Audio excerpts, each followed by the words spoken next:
la nature humaine, c'est quoi? C'est de toujours chercher d'avoir le meilleur prix. Puis ça, des fois, ça peut devenir un défi en bourse parce que ce qu'on veut absolument, c'est de trouver une excellente business au meilleur prix possible. Puis parce qu'on cherche ça, des fois, on passe à côté d'occasions, puis on l'a tous vécu en tant qu'investisseur, on n'a pas été prêt à payer le prix, puis finalement, on regarde ce titre-là devenir de plus en plus cher sous nos yeux et on le regrette.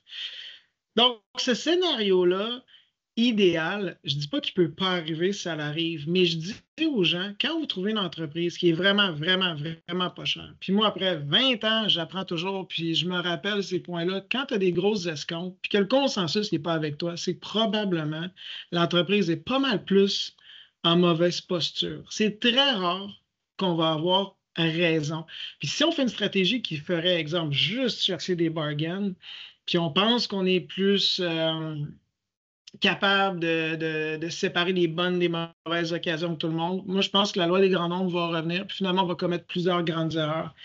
Puis à l'inverse, des fois, il y a des gens qui voient des titres grimper puis ont tellement peur de manquer le bateau qui embarquent dans n'importe quelle entreprise sans regarder l'évaluation qui est démesurée. Puis là, qu'est-ce qui se passe? Bien, finalement, le titre chute. La réalité, là, au lieu de focuser sur le prix qu'on paye pour une business, en premier lieu, focuser sur l'entreprise, la qualité de l'entreprise, la qualité de l'équipe de direction, le potentiel de son secteur d'activité, la rentabilité qu'elle a, puis surtout si elle répond à tous les critères que j'ai mentionnés, qu'elle a une bonne équipe de direction, un bon secteur d'activité, elle a un leadership, une reconnaissance de sa marque, des marges de profit supérieures grâce à ça, est-ce que ça peut se soutenir? Il faut se poser la question, c'est quoi son avantage concurrentiel, puis comment que la compétition ne peut pas la copier. Puis rendu là, vous payerez un petit peu plus cher, ben, vous mettez quand même la main sur un titre de qualité. Puis idéalement, des fois, c'est un petit peu moins cher, mais dans la majorité du temps, vous ne ferez pas un bargain parce que le consensus, c'est la même chose que vous, c'est une business de qualité, puis c'est pour ça que le prix est juste.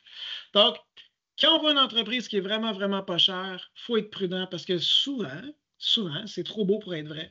Puis derrière ça, il y a un enjeu structurel dans l'entreprise.